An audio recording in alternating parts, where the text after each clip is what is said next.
Episode number 43, Ironman St. George 70.3 with Sidney Smith.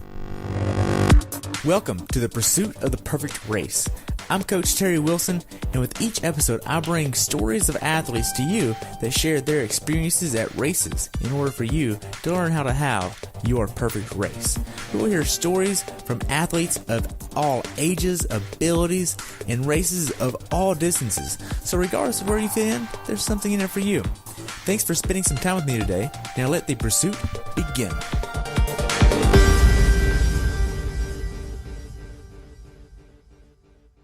Hello everyone, and welcome back to the pursuit of the perfect race.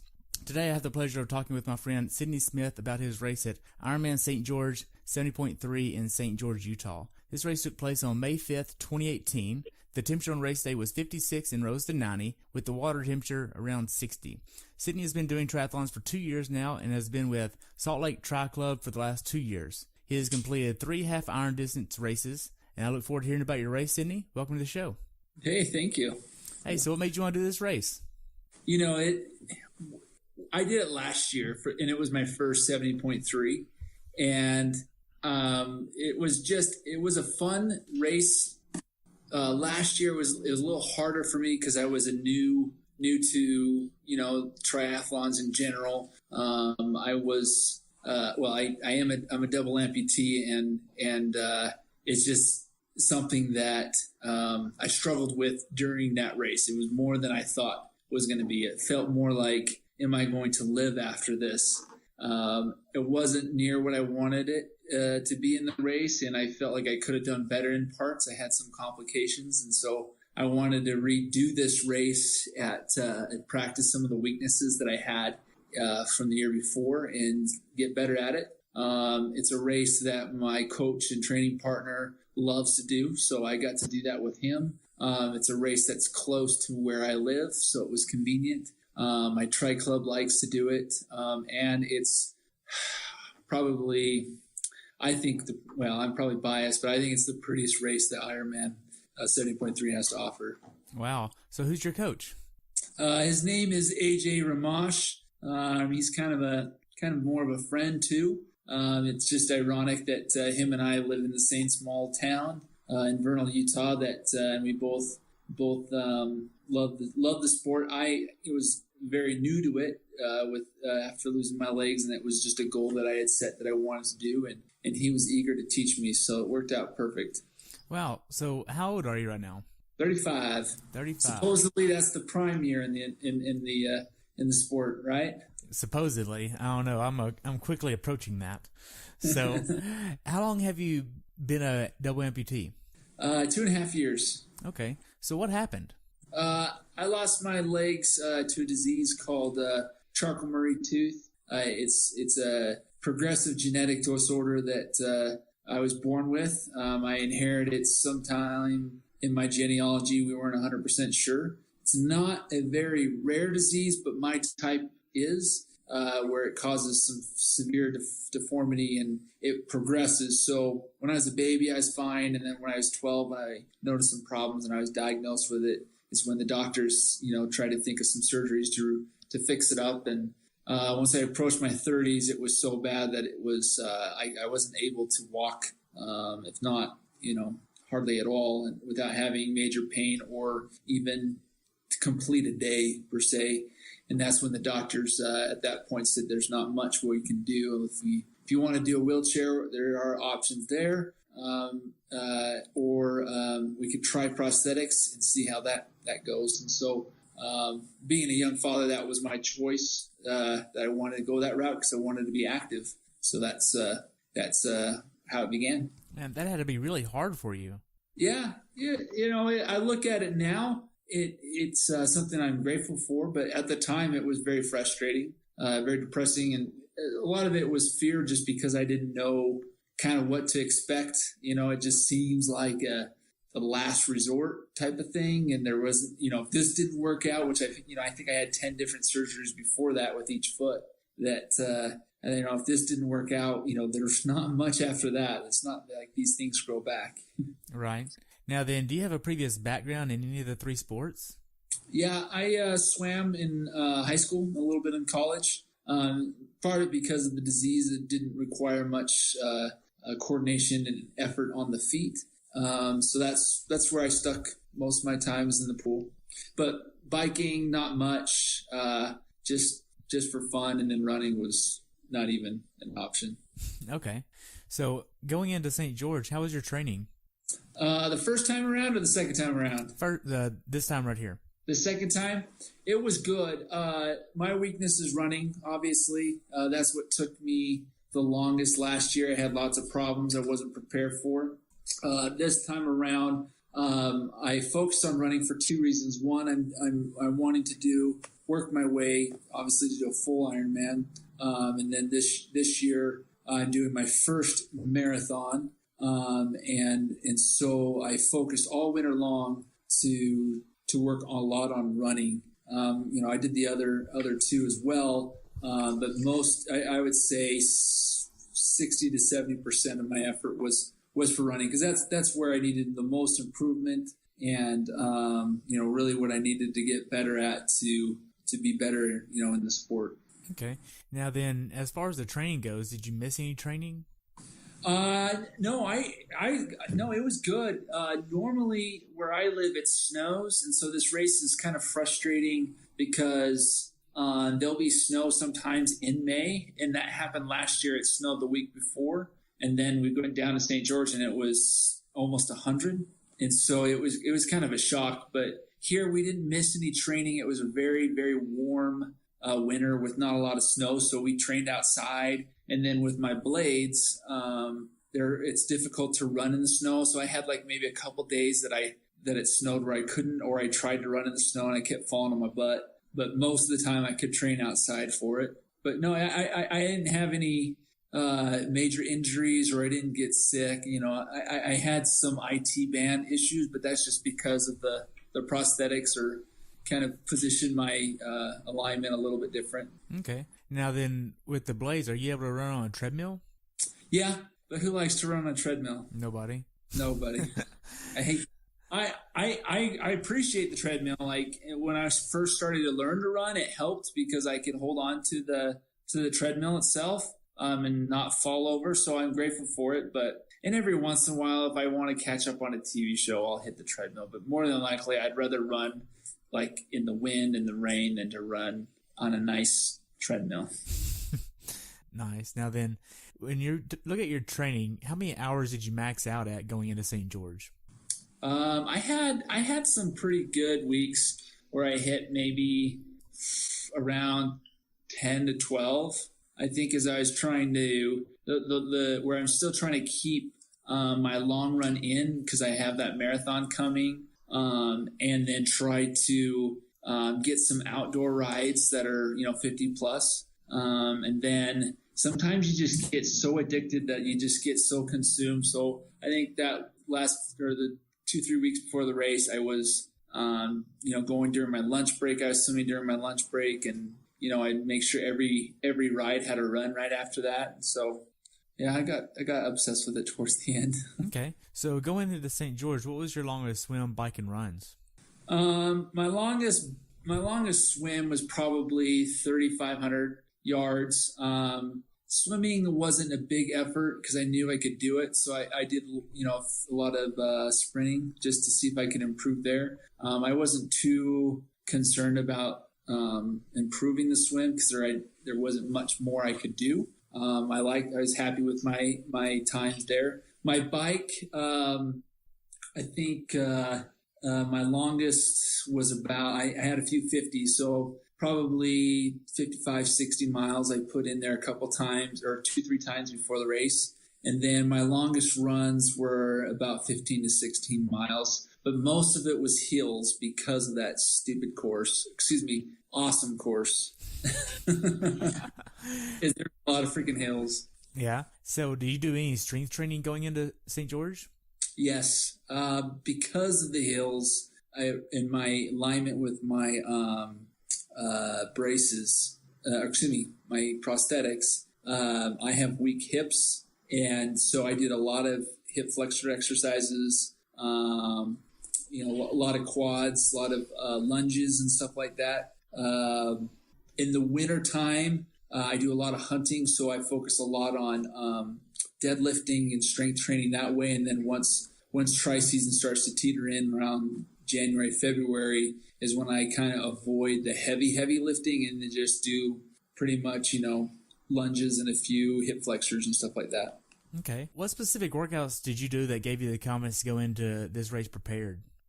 The specific workouts that I did was where I live, there's mountains. And so I did a lot of long rides, and then finish about mile 40. I try to do the steepest part to kind of simulate on the course about mile 40, 43-ish is a respectable hill called Snow Canyon.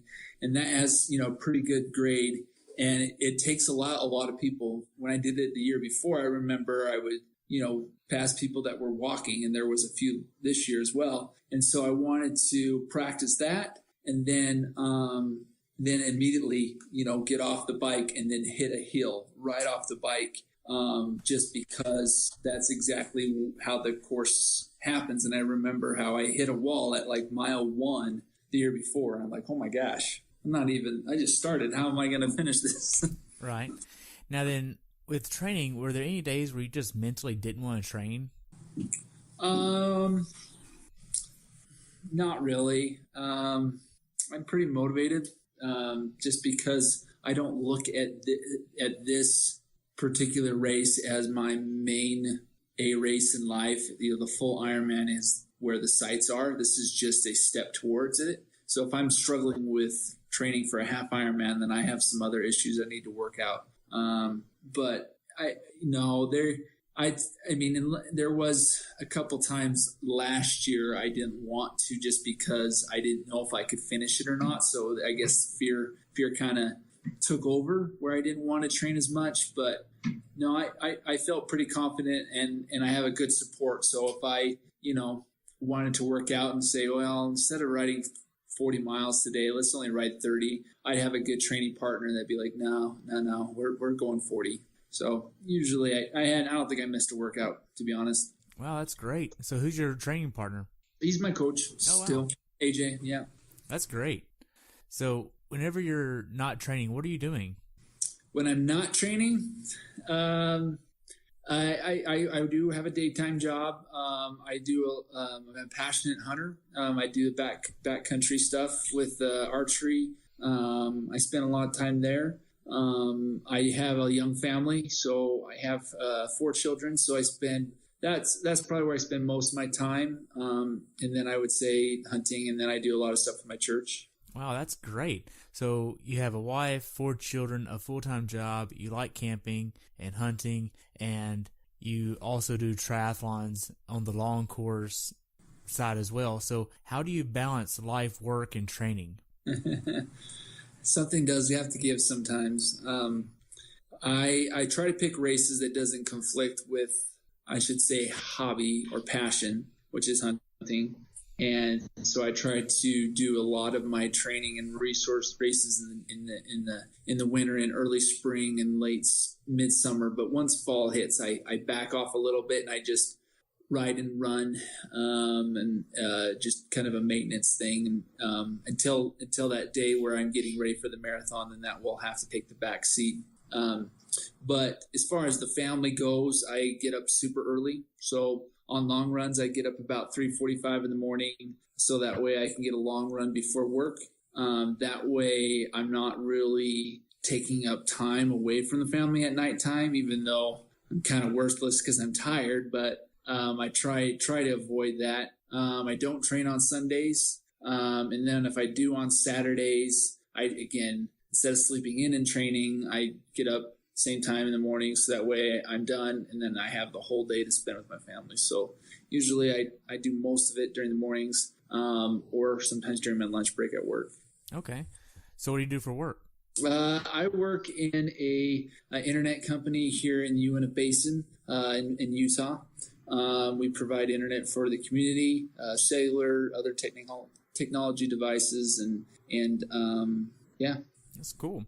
So going into St. George this year, what sacrifice was the most difficult to make? Turkey hunting. It's the prime time for those gobblers, but shed hunting, a lot of that. That's a lot of fun. You can make money picking up, antlers that have been shed by elk or deer or moose. Not much. There's not much that goes on in that late. The fishing's not very good. So most of it I don't sacrifice. That's one reason why I like that St. George race, is that the timing's pretty good. But yeah, I feel like I didn't take too much away from my family. If anything, I don't watch TV because I don't have time for it. Right. We don't even have cable either, so it's like, well, I guess I missed something on the TV. I don't know. My entertainment, I guess, are podcasts, and I can listen to podcasts while I'm training. So there we go. Yeah, I know of one. Huh? Yeah, there we go. So going into this race, what was your taper like? So last year I didn't understand. I was again kind of new to the sport. Last year I didn't understand taper, so I did like 50 plus miles on the bike and run right after the week before the race. I didn't really taper. I think I may have skipped a few workouts that week of the race. But this time around, I focused 2 Saturdays before the race is when I did my longest ride and try to get a long run in as well. And then after that, I just started cutting back where I think my longest ride after that was 20 miles, just to prepare for being fresh for the race. Okay. So what was your mindset going into St. George? It was a lot different. Going into it, I was way more confident because I'd done the race before. I knew I wasn't afraid. I knew I wasn't excited about the pain because I knew it was going to hurt because it hurt like hell the year before. But I knew I could do it. I was lighter. I invested in a bike fit. I trained on my weaknesses. I kind of had my nutrition. I felt like I had a good understanding on my body and what I can take and how often. So I think overall the confidence was there going into it. Now, actually participating in the race, I had some issues that happened unexpectedly last minute that kind of rocked the boat at the beginning, but then it simmered down and I was okay for the most part of the race. What do you mean? We slept in. We decided to go cheap and camp, and then we thought my dad, who was with me, we for some reason thought that the course was closer, and we just underestimated how close it was. And then when we got there, of course, parking was a nightmare. And then because of I was in the PC division, I get to race the pro women, so it was right at the beginning. And once I got there, I had one goal set in mind, and that was to go to the bathroom in the porta potty. That was my goal, because if you don't, then it's just a miserable race. And I had to wait 45 minutes to finally go. And by the time I finished, they started the national anthem, and they decided to start a little bit early anyways. And after the national anthem, usually the men go and then the women go. And I was just getting out of the porta potty. So I had to book it to get my wetsuit. I didn't defog my goggles. I didn't have anything. I left my wedding ring wrong. I didn't have my watch prepared. And then by the time I tried to get to the chute where everyone was going, I was way back in the line, and there was 2,000 racers in front of me. So I had to hurry and weave through them. And then all of a sudden they started without me, which I was kind of, embarrassed about. But it was just a minute before, and the announcer saw that, and he did a separate start for me. So he did announce my name and said, "All right, ready, set, go." And everyone cheered me on. It was kind of cool, but at the same time, I was embarrassed because I was late, but no one really knew that except for me. That's that whole beginning of the race. I was just, thinking about that moment instead of focusing on the race. So as a result, my swim time suffered. Again, I was afraid I was going to lose my wedding ring in the swim, and I just wasn't focused. And I usually like to swim next to somebody, and I kind of rely on them for sighting. and with the pro women, I can generally keep up with that pack. But in this case, I was on my own, so it wasn't the best swim. I was okay with it though. I about the second half of it, did I just tell myself, Sid, just forget about it. Focus on there's nothing you can do about it now. I mean, it's already happened. The race is already going. They're not going to restart everybody. So you just might as well go with what you got. And so I think the second split of my swim was way faster just because I ignored all that, stress that I had at the begining. Okay. And then the rest of the race went well. Okay. So now then, when did you actually start traveling to the race venue? So last year when I did it, it was kind of a big deal for the community because they had news and reporters that wanted to do a story about me racing. Because I also did it with another amputee and it was his first time. So they did like a special and that took up a big chunk of the day. So we went down there earlier last year, but this year I just was low key. I just showed up. I knew how to do the bike and get everything set up. And if you've never done a half Ironman, the MDOT puts on an awesome venue, and it's just, sometimes it's a little much because you're like, well, what do I do? Where do you go? And you're so nervous about the race that your last thing you really think about is all that preparation, what you need and don't need for the race. And so we only went down the day before the race and, got set up. And some people like to swim in the water. Swimming really isn't an issue to me, so I don't feel like I need to acculate the wetsuit and get kind of comfortable with swimming with the wetsuit because that doesn't bother me. Okay. So now then, how was the check-in process in Ironman Village here? It was good. It was fast. One thing about Ironman St. George, they get a lot of recognition for their volunteers. Their volunteers do really well. And it was just a smooth process and I didn't have to wait in line and it was hot though. I mean, it's kind of a shocker when you come from an area that has 40, 50 degrees and then go down there and it was like 70, 80, 90 degrees. How far of a drive? It wasn't bad. It's like 6 hours for me. That's not bad at all. No. So what was your final workout going into this race? My final workout was,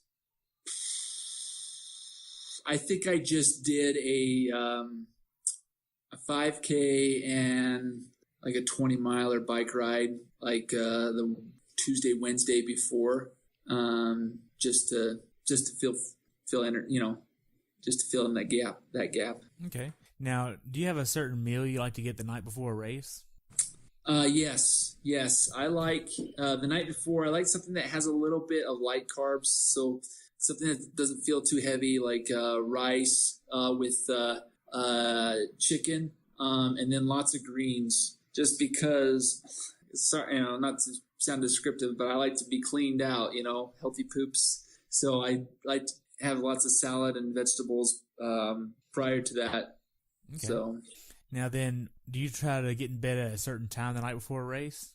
Yeah, I like to get my best sleep 2 nights before, just because I just can't sleep well the night before. I know it's a mental game, but I still get that race jitters, which I'm okay with having race jitters. I think it's just part of the race, part of the experience is just that whole hype. And if I didn't have the race jitters, I probably wouldn't be doing triathlons. Gotcha. Now then, you get in bed, you go to sleep, you wake up in the morning. What happens whenever you wake up in the morning? I know it's a little bit of a cluster because you overslept a little bit. How was your actual morning routine that you had in mind? It went well. Like, I try to prep my stumps with different tapes that I know I get high friction areas so I wouldn't blister as much. KT tape, I had all my nutrition, I had it all laid out. Pretty much my preparation, as long as I'm prepared before the night before, then the night before doesn't feel so stressful or the morning of. So I had pretty much the only goal that I wanted to do when I woke up is to make sure that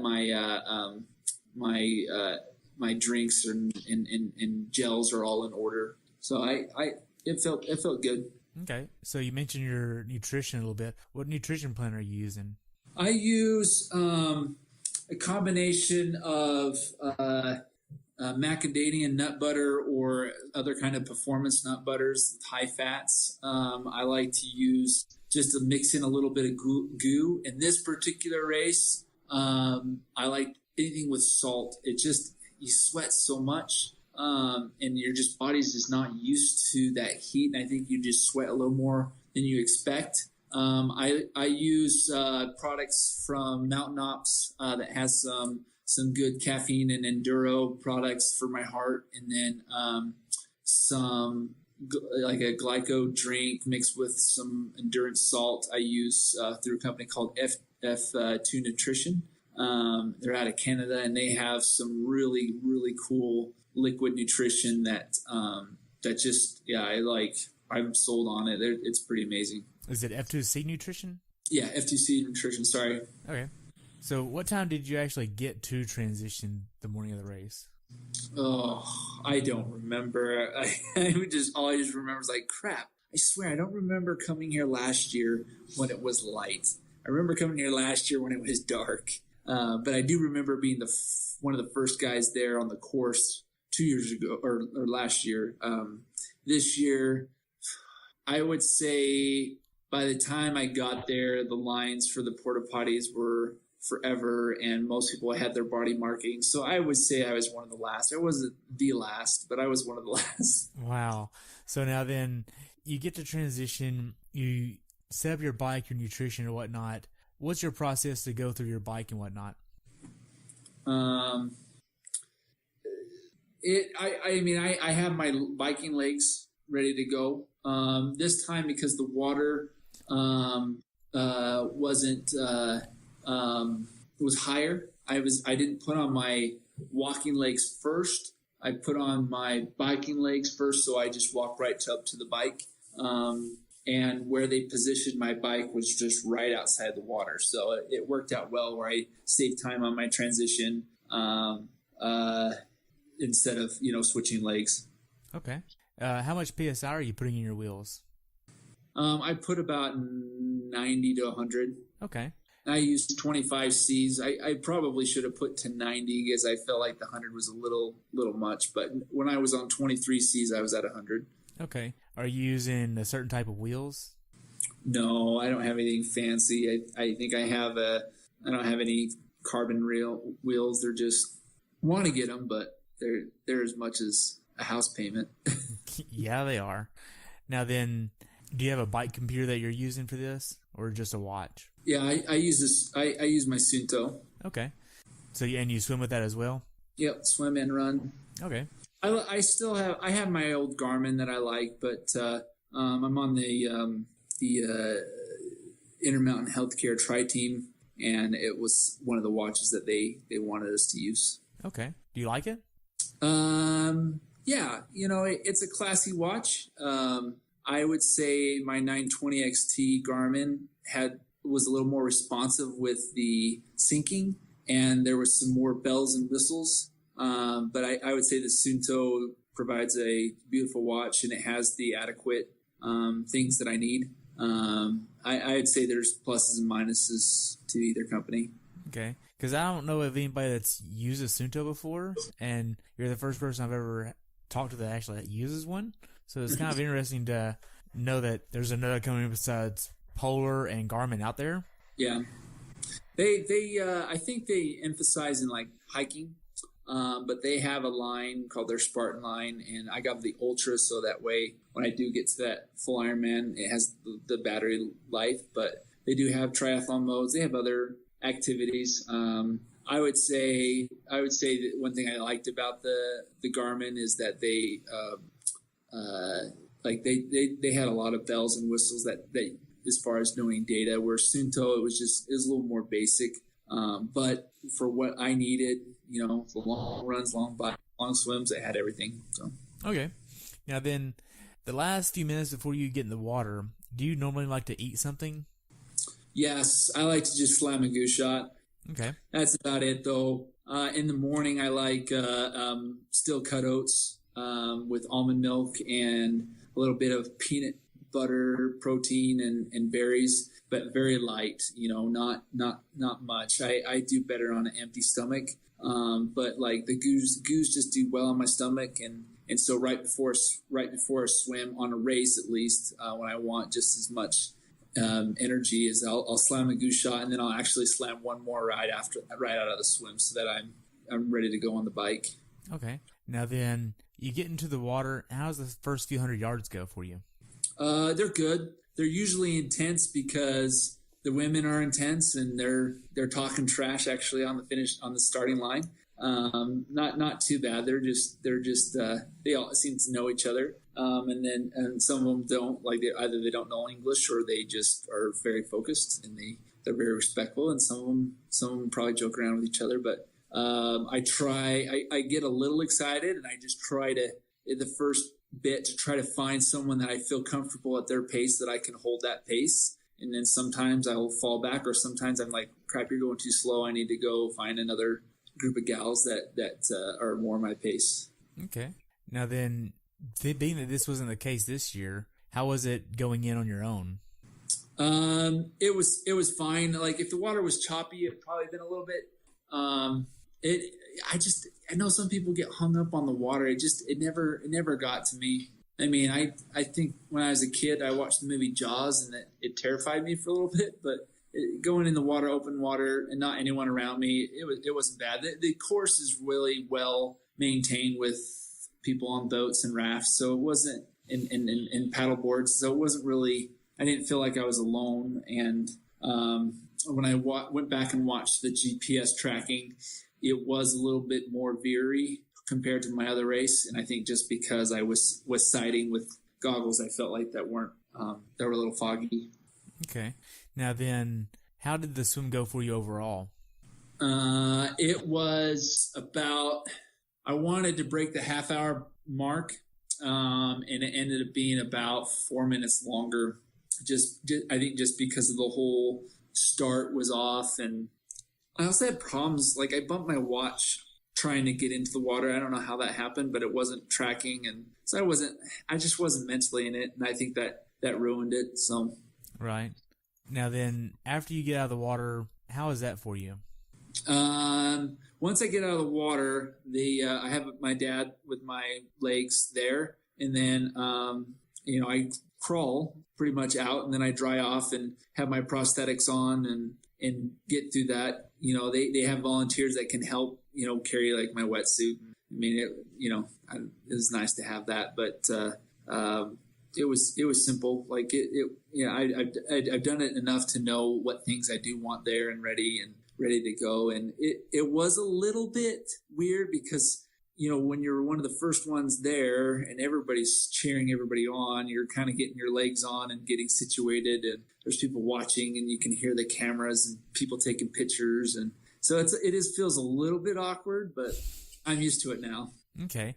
So now then, you sit down and you put your legs on. Is it hard for you to like stand up on your own? Yeah, a little bit. The biking legs have no flex. They're just a pylon that goes straight to the pedal. It has a little bit of a foot, so I don't fall over. So as I'm walking up the launch ramp, it helped to have, like, my pops was there to kind of let me grab onto the shirt, but it wasn't bad. Like, I didn't fall over, and if I did fall over, it probably been embarrassing. Because, like I said, everybody's there, and you have all the camera people there, and so. Wow. So you get out on the bike course. How did the first few miles go for you? Great. The first part of the course was a little bit windy, not too much. But there is a hill that it's a good hill. It's long, but it's not super steep. But from a distance, from the water, it looks like it just is like the stairway to heaven. It looks super steep. But once you're riding it's not bad. When I did it last year, I burned myself out a little bit. This time I just paced myself up, and I actually PR'd going up it, so it was good. Now, did you have a bike strategy? Yeah, don't crash. So, do you have a power meter that you're trying to hit a certain power number on as well? No. I try to keep my cadence into like 80 to 90, high 80s if I can. I have my bike fitted with a Precision Bike Fit in Salt Lake, who's also fitted Paralympians and other people with prosthetics. And he just, in my situation, we just agreed that I lose benefit and energy so severely with my prosthetics if I got out of the saddle. So this time of the race, I just try to do a higher cadence and sit back in the saddle, and it paid off way better. So my strategy for this race is I pretty much have trained that kind of distance that I knew wind's okay to push it. And then the last 6 miles of the race is downhill about. And I just ate as much food as I could that last 6 miles just because I didn't want to bonk on that run. Okay. So how did the bike course go for you? It went well. Like I cut my time off by 20 minutes. I had one time where I had a chain fall for a second, but it was on a hill, so it wasn't too detrimental as far as getting it fixed. I'm a little larger of a cyclist, so the course had some rollers where I could pass people, and then pretty soon those light guys, when it came up the steeper hills, they would come up and pass me. And so we played tag going back and forth with a few people, but no, it was great. Like the temperature wasn't too bad, and there wasn't a wind, and the bike portion was my favorite part of the race. Wow. So how are the road qualities here? Great. Super good. Really good. Now, were you wearing an aero helmet for this race? Yeah, I use a Rudy. Can't remember the model of it. It kind of looks like a bike helmet. Doesn't have the whale tail on the back. Can't remember the brand or the name, but it's got the removable lens. Sorry. No worries. So, as far as nutrition goes, were you trying to hit a certain number of calories per hour? No, I'm not that serious. I pretty much time myself where I'll try to get salt every 5 miles or so on the bike, and then in every mile on the run. And then I try to eat something every 30 to 45 minutes. Okay. And with racing, I try to eat a little bit more. Gotcha. Might as well enjoy myself. Yeah. As far as the bike goes, is there anything you'd tell someone that hasn't done this race before to be aware of? Yeah, I would do hills, do lots of hills. I would say do hills when you're tired. So find a route that has, some good flats and some good gradual hills, but the steep hills, do that at the end of your race. This was just a huge beneficial to do that tired, because that's just that Snow Canyon. It's so pretty. I mean, it's really what, when you go to their website, all the pictures that you see of the beautiful canyons, and that they're with the big iconic red rocks, that's Snow Canyon. And so, and it's tough because you're already pretty tired, and it just climbs and climbs and climbs and climbs and climbs. So that was a big benefit to me. And then also lots of salt. I think some people will disagree, but I think I would do more salt than what you think you need, just because of that. You just sweat a lot. Right. How well did you execute your bike strategy? On a scale of 1 to 10, I would say 8.5. Yeah, I mean, there's always room for improvement, but I would say I was happy. I was more than pleasant with it. Okay. So the final few miles on the bike, are you doing any type of transition to prepare for the run? Yeah. I drop my gear down so I can have a higher cadence, and then I'll just eat a lot of food, drink a lot of water, a lot of salt. Even if I don't feel like I need it, I try to pack that in. Some high fats, like the Performance Nut Butter. I like that, fat fuel. And then electrolytes, pickle juice. It's most people bonk on that first few miles. You should just see them, struggle just on that first few miles on the run, and then generally they push through it. So that was my goal. Okay. Now, how did T2 go for you?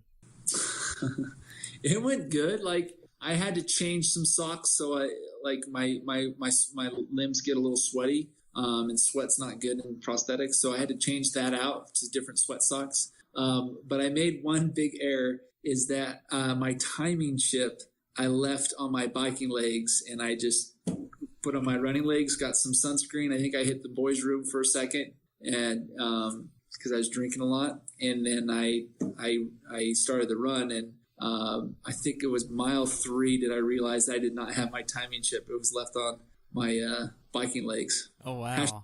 Hashtag amputee problems. That's funny. So now then, did you have a strategy for the run? Yes. Yeah, and I wasn't too pleased with the run because of how much time I spent on the run. However, the first 5 miles last year was really hard. This time I didn't have any problems because of I was for one stronger runner. I focused a lot on the hills. There's a lot of steep hills up and down. The heat, nutrition, just overall getting used to running and not feeling comfortable with a good level of a position. It's just like this, up and then down, and then up and then down. And then there's like a flat for like a half mile, and then it's up and down. It's kind of annoying, but yeah, it went better overall. I cut off a 30 minutes from the year before, but I could have cut off probably an hour. I had some problems on the run. Problems? Yeah, like my limbs kept, and I don't know if it was the heat or what, but normally 13 miles isn't a big deal. But both my limbs kept swelling up, and they would rub, because they get so swelled up, it would rub into places that started to blister and start to bleed. And so I had to take my leg off, and then let the swelling go down a little bit, try to adjust the volume so that it wasn't so tight on my sockets. But then if I adjusted too much, then my legs kept sliding off, where I could have crashed because my legs would have fallen off. And so I had that problem from I would say miles 8, 9, 10, 11, 12. I had to do that about every mile. I had to take them both off and make that adjustment. So it just, I kept watching the clock. I'm like, well, I'm still doing really good. But it wasn't what I was hoping for. I was hoping for a flawless run, even though I knew there was going to be some problems, but it was a little bit bigger than I thought it would be. Okay. Do you think that's because you're taking in so much salt? No. I think it had to do with the heat. Really? I think the heat just didn't like that, the sweaty, and I think it just got irritated. The hills too. I think the impact allowed them to get a little bruising. But no, if anything, I started cutting back salt towards the end, and it still had the same problem. So I don't think it was salt, but I did think of that. Okay. Now then, did you have a nutrition plan for the run? Yeah. It's not too advanced. I'm embarrassed. You're probably your least experienced triathlete, but it's pretty much salt, a little bit of salt every mile, water. I didn't really care for the Gatorade, but sometimes my body needed it. And pretty much, the GU and the F2C nutrition about every other mile to a little bit there. Pretty much I wanted to eat every half hour, 45 minutes. Okay. So, I mean, you say that, but it's really from person to person, and it varies a lot from every person.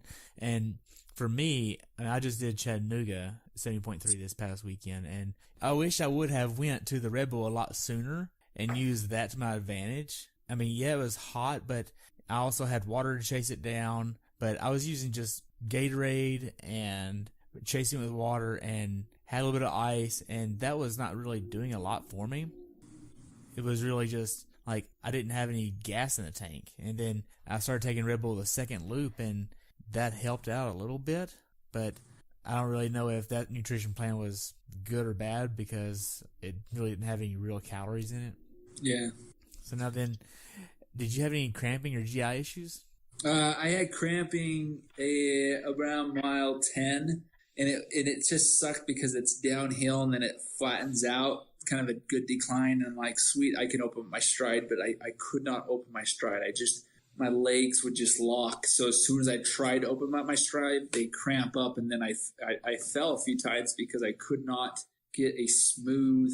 It just, like, my whole body felt rusty. Like it just was more effort to extend my stride than it was to actually try to run. So I had shortened my stride, and it wasn't pretty towards the end.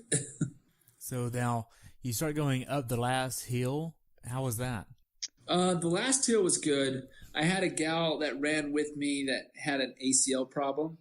And so with what I was suffering and with what we were suffering, we were pretty good pacers. But going up the hill was good. And then towards down the hill is where she kind of fell off the wagon. I don't know if she finished, but, she struggled going downhill on her ACL.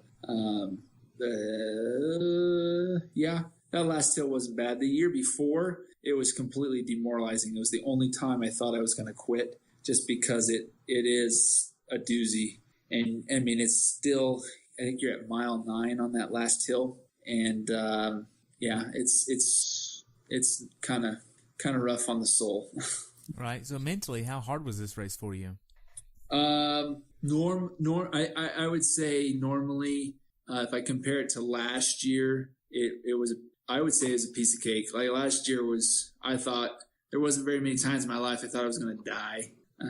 Again, I don't want people to be afraid. I mean, given what my circumstances was, I probably shouldn't have been racing that early. I mean, I was only an amputee for a year, and I've only been training for less than a year. So I probably shouldn't have done that race so soon. But this year, I knew I could finish it. Like whether if I would be disappointed with myself on the effort based on my training, if it was going to pay off or not, is whether how I felt the race was going to go. Okay. So what was the funniest thing that you saw on the race course? The funniest thing, there was my Salt Lake Tri-Club. If you wore the Salt Lake Tri-Club jersey, sometimes if you were just racing, they would just squirt you with water. There was a hose. But if you had the jersey, they had a huge bucket. They would come up behind you and just dunk you, just like completely drenched from head to toe. And it's kind of funny because people don't expect to be just completely dunked. So, yeah, that was pretty funny to see those people's reactions. Wow. So was Roy racing? What's that? Did Roy race this race? Roy Duckworth? Yeah. He didn't. No, he did the Oceanside, and he did it last year, but this year he just was on the support, which was nice. He's been kind of a motivator for me. We kind of have this thing where we have mustaches like Lionel Sanders, and so this year I did the Lionel Sanders, even with the headband and everything. So it was fun. That guy's amazing, though, Lionel Sanders. I mean, Rory is too, but Lionel Sanders, he's a beast. For him to beat that course record, I mean, he's really good. Yeah, Roy's a great guy. I haven't met him yet, but I see all the things that he does, and I actually got to watch him get his Kona slot last year at Boulder, and it was amazing to see him get that. Yeah, I think it was like his 8th time, and he finally got it. But yeah, no one I could think of more deserving to get that. I mean, he lives the triathlon lifestyle, and he's a hard worker. He motivates other people too. He likes to see the success of others. I mean, as far as if there was a definition that the sport wanted for a personality, he would fit it perfectly. Wow. So now then, as far as the rest of the support on the course, how was it? Awesome. I mean, I think everybody got great support, especially Salt Lake Tri-Club. I mean, they're just a close niche, and a lot of guys that and gals that are doing it. We have our own, gear, and they always cheer each other on. I think that's a big thing. I mean, that's our home field course. So there's a lot of Salt Lake Tri-Clubs. So there's a lot of support there. for me, I obviously got that a lot. But, with my situation with my legs, I kind of stand out. I'm not just a pretty face. I have prosthetic legs that are pretty obvious. And so I got a lot of, pats on the back and thumbs up, and people that have told me that, seeing what I'm doing has motivated them during the race. And so the fact that I'm out there doing that also motivates me. So it just becomes infectious. Wow, that's great. So now then, there's obviously hills on the run course, but was there any real rough terrain? Did you have to go off the road at any point? No, not at all. Not like Boulder, but even Boulder wasn't too bad. No, it wasn't bad at all. It was all either asphalt or sidewalk. Okay. Now then, the final 800 yards of the race, how was that for you? Oh, I love that part because for one, it was a little bit downhill. I came across, or some guys behind me that have caught up that were Tri-Club members. I was struggling. It was like 12 and a half. I was really struggling. But you hear the music and you're like, all right, I'm going to finish this. But it's whether or not I'm going to finish this, hurt or not hurt. And I just wanted to finish it. Well, they motivated me that we're going to go and we're going to run through. And we're not going to think of anything. So we're just going to all run through the race. And so he talked me into it. So the three of us, we started running. And then the closer we, got into town, everyone's cheering. And the pace got faster. And I could hear the guy next to me. I guess we're going in at a faster pace. And by then, when he said that, there was the red carpet. And as soon as we hit carpet, it just turned into a little way faster pace, and we all picked up and cheers. And you could just hear people chanting your name and other names, and you hear the announcer. And as soon as you cross the arch, it's just magic. So that was the that moment that just gives you chills just thinking about it. Even though it's a half Ironman, it's still a reward. It's obviously I'm fantasize about that moment when it's the, Mike Riley and it's the full one. But until then, this is just, amazing. And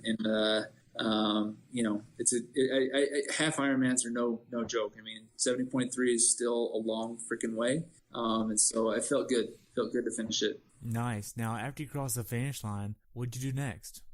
Cause I pushed myself pretty hard the last mile. I kind of got a little weak in the knees. My dad that had my walking legs that have the heel to them, I couldn't find him. And so I was trying to balance on my running blades and try to not run into people that are coming in or other volunteers. So I was actually kind of falling a little bit. Luckily there was somebody there that caught me. And then, it looked like it was bad. It wasn't as bad as it looked, but, someone came up with a wheelchair, and then I just sat in a wheelchair. So I wasn't dying. I had a hard time balancing on my blades. Okay. So now then, looking back on it, how well prepared for this race do you think you were? I felt like going in, I was over-prepared because of this marathon coming up. And I knew that it was going to be hard, and I just, I wanted to enjoy it versus feeling like I'm going to die. I wanted to enjoy it and have conversations with people on the course. So I felt like I over-prepared. However, I wasn't prepared for problems with my prosthetics that I wasn't prepared for. So that would be my improvement, to have different volume socks, find some way to maybe train the weekend before. The Salt Lake Tri-Club has a program, I think 2 weeks before, where I would run. I try to run in that heat. And that heat just sometimes comes with unexpected issues. So that would be probably my biggest changes. Okay. So now then, as far as anything going wrong for you this race, what went wrong? I would say my limbs becoming blisters and rashes and bloating and swollen inside my sockets was probably what went wrong. Obviously being a little bit late for the race, that really didn't affect much. And maybe I probably would have saved the whole mental thing, I probably would have saved 5 minutes altogether. But the running, I think I probably could have cut off another half hour. So yeah, that's probably those big errors. Okay. Now then, what's something that you learned from this race that you'd like to pass on to someone who hasn't done this race before? The elevation isn't that bad. Like, people from California freak out because it's like 4,000 feet. It's really not too bad. If anything, that heat, it's a dry heat. But what people don't realize is that and when I say hills, I mean, I'm saying freaking hills. They're not just, hills that you get momentum on and you're like, woohoo, I made it over that hill. No, it's like you climb and climb and climb. And, light guys, that's nice. But, I'm with my prosthetics, I'm pushing 200. And so that those hills can take it out of you. My advice would be to practice the hills. Even if what would be more beneficial for you, if you're trying to train for this race and you only have, let's say, a 3-hour window, it would be better for you to practice hills and only get 30 miles in versus getting 56 miles in on a flat or rolling hills course. You would have more benefits if you were to practice the hills and do less mileage than to do more mileage on a flat course. Does that make sense? It does. Yeah. So now we covered a lot. Do you have anything else you'd like to add about your race? You know what? It's a love-hate race. As soon as it's one of those races, as soon as you finish it, you want to do another one. Like last year, as soon as I finished it, I thought that was my only one I was going to do this year. And then I turned around and signed up for Boulder last minute. This year, I haven't decided if I'm going to do Boulder again. I know I probably should pick up because it's going to sell out again. But there's other 70.3s I may consider. But more than likely, it's a really rewarding race. Beautiful course. The volunteers are amazing. It's just I can't explain it because you just got to experience it because it's that amazing. Wow. Now you also got first in your division, and you went to the award ceremony, right? Yeah, that's right. I got first in my division, and I got the award, and then I because of that I got 3,500 points, and so now I'm in the elite group where I can have special breakfasts. I guess I don't know why they put me in that, but it was nice. Where Boulder, there was quite a bit of PC athletes. In fact, the ones that amazed me last year were the blind athletes. Oh my gosh, those tandem bikes, those guys were cruising. But yeah, no, I don't know why there's not a lot of PC athletes that do this race. It probably is harder. I mean, compared to Boulder, and it was a big difference compared to Boulder as far as challenging. But I mean, the volunteers there are awesome. I mean, I would not discourage anybody that has that might be a PC athlete to not do this because it is doable. It's worth the challenge. Wow. That's great. So if athletes want to follow you, how can they follow you? I mean, I'm on Facebook, but not much. Sidney Smith, Sidney spelled with an I, but I don't share my story as much. I'm not on there as much just because it gets a little political. Instagram is my main platform. They could find me at Try No Feet, try spelled TRI, obviously, _ No Feet. And again, my name's Sidney Smith. Probably only Sidney Smith that's missing his legs, so you can probably narrow that down. Okay. So what's next for you? You have a marathon. Which marathon is it? It's the Utah Valley Marathon. That's the goal of my A race. I think I wanted to do it, 1, because I never done a marathon, and 2, I feel like it's going to be a mental hurdle to know that I can do a marathon. So when that day comes up, when I sign up for an Ironman, I know I don't even think about the bike or the swim or anything. I think about the run just because it's the hardest part for me. So if I can get that out under the way, that I've done a marathon, therefore you got this, it will be that much bigger for me to do a full Ironman. And other experts, they criticize me saying you don't have to do a full marathon in order to do an Ironman. You don't have to do that. It's like, I get that, I know, but I'm doing it for other reasons. That on my own, I want to do one. I'm raising money for a organization that provided me running blades when insurance wouldn't. Really? So, yeah. So they're actually out of Nashville, Tennessee. They're called Amputee Blade Runners, and they provide running blades for amputees that can't get them through the insurance, which most insurance doesn't. They find running a luxury or a non-medical need is what they put in their rejection letter. Really? Yeah, I know. Which doesn't make sense because you would think that running would create better health benefits, which it does, but we won't need to go into the politics of that. Anyway, so that I'm doing for that, I've raised about $4,000, which is enough to cover the cost of one running blade at a discounted price from what other companies have contributed. So pretty much, to sum it all up, a running blade's about $15,000 to $20,000 to have that whole process done. What Amputee Blade Runners do is that they provide the services, which at their cost, and then they work with other companies to provide the components to make a running blade at cost. So, for example, she brought up Chattanooga.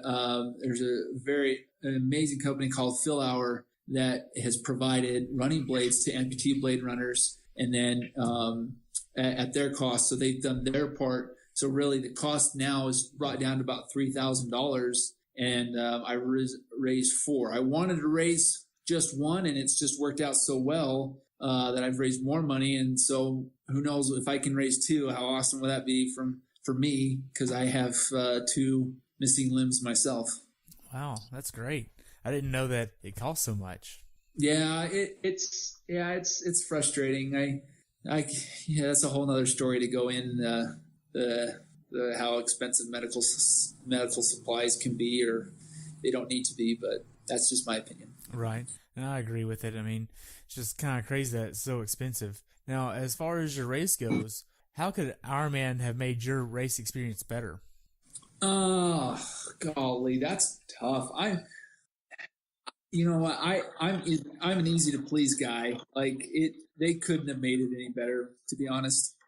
Really, they when you sign up and you say you're a PC athlete, they ask you a questionnaire, and when I did it the first time, there was actually a conversation involved where they wanted a little more details, just because there is more things that there should be a good communication. So they do really well with the PC athletes. For me, since I've already done it before, I don't know if they recognize my name, and I didn't really need any more attention. I had somebody, my leg handler, my leg caddy. He helped me through that whole process. So I can't say anything really. Okay. Now, I only have one real question left, and that's, what's your definition of a perfect race? A definition of a perfect race. Well, obviously, I think the right answer would be that you PR every time. You don't have any problems. You feel good the whole way. No mechanical issues, no pain. You don't get kicked in the face in the goggles. But to me, my perfect race would be to come out feeling that I gave it my all, that I didn't leave it.